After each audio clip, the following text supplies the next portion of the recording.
Chairman, I've got a bill for you. Excellent. You mentioned capital flows. We have a capital gains allowance built into our tax code because we believe that encouraging people to invest in stocks means that you build the economy.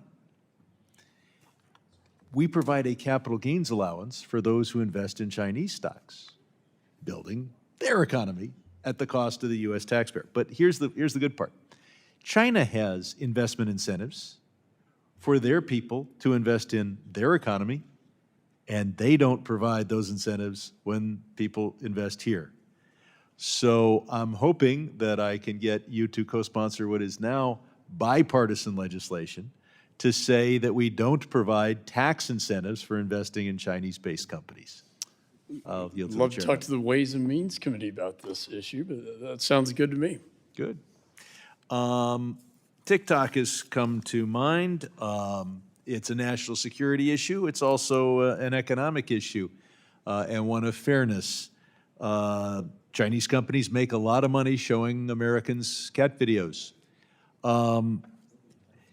Does China allow U.S. apps on the phones of Chinese citizens so that they can see cat videos in a way that makes money for American companies?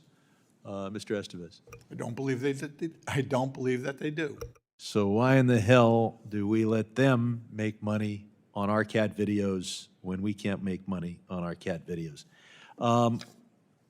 Undersecretary Fernandez, we've got the Indo-Pacific Economic Framework. It involves a host of countries that seem to all kind of be in Taiwan's neighborhood, plus us, of course. What is the current posture of including Taiwan in the Indo-Pacific Economic Framework? We have an open architecture. Taiwan and any other country can apply to join. So do we expect that the other countries in that framework would be happy to have Taiwan join? Is there a reason they're not in it? I wouldn't be able to speculate, sir. I will tell you that Taiwan is one of our largest trading partners. It's Mr. Estevez, is there any political obstacle to Taiwan joining the effort? Not that I'm aware of. Okay. So I'd want to point out that the Biden administration has done an unprecedented job in export controls to China.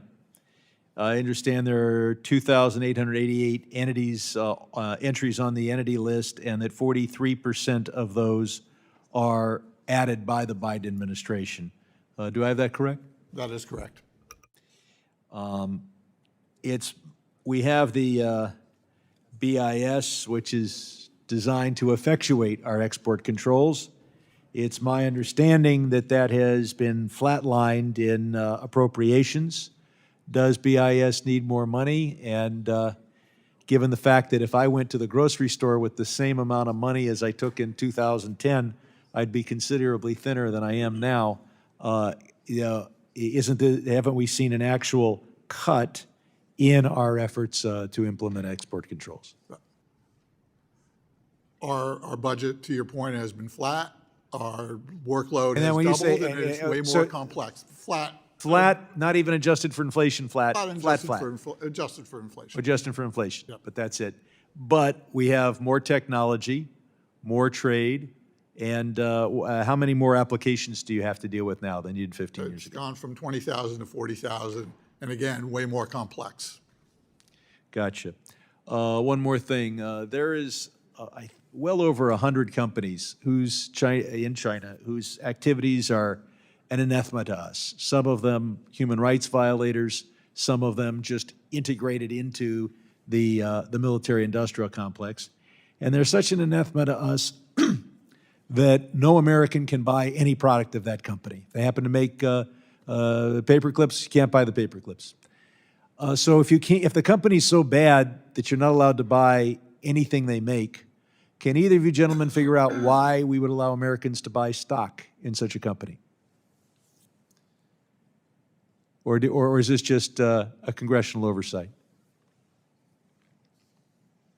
I will tell you that what we have, what's now in the works, and and you know this is a very narrowly focused outbound investment rule for products that could end up in China's military fusion complex. I Got am not another aware bill of- for the chairman that says if you can't buy a product of a company, you can't buy stock of a company in China. It's not as interesting as the first bill I brought up, but bringing it up at the end, and I yield back.